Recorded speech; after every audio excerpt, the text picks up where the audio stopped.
I remember of that morning is I made the decision the day before that no matter what, I was gonna still go sit in that tree stand. We've been sitting in tree stands and hadn't really had much luck.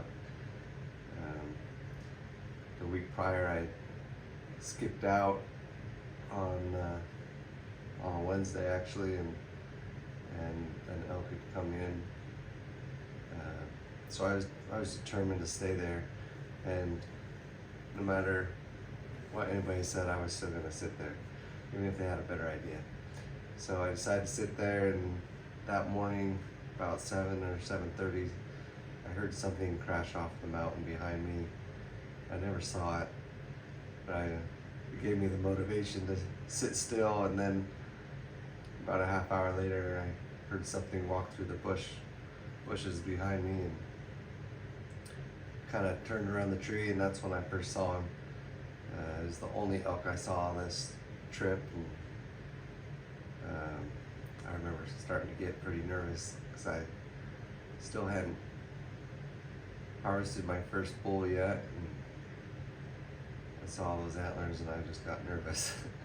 I actually forgot to turn on my headgear, so I don't have any video of him, and almost forgot to pick up my bow, but I ended up picking it up and real slowly, and he was focused on whatever had scared him off the mountain. He kept looking up the hill, and he followed the trail down, and for a second I was worried that he wasn't gonna take the path that went by the tree stand, but he ended up taking that, so I didn't have to rush my shot.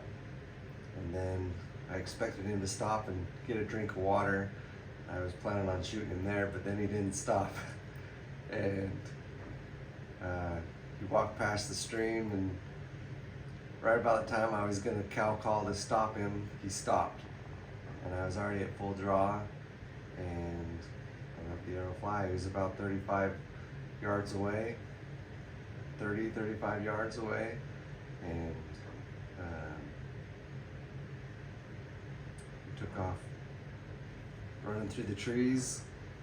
Because of the angle, the arrow didn't end up, he was a little quartered away, and the arrow didn't go all the way through. It wasn't a pass through. And so after a half hour, I walked over there, and there was no blood. There were so many tracks, there were no tracks to follow.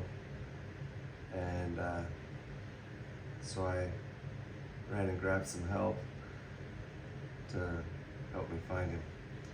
And he'd only gone probably 100 yards and piled up.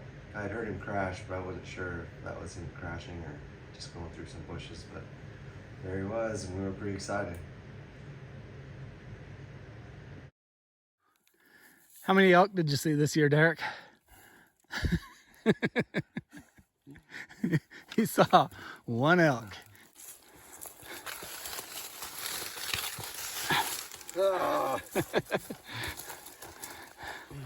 Almost there. Burn, baby, burn.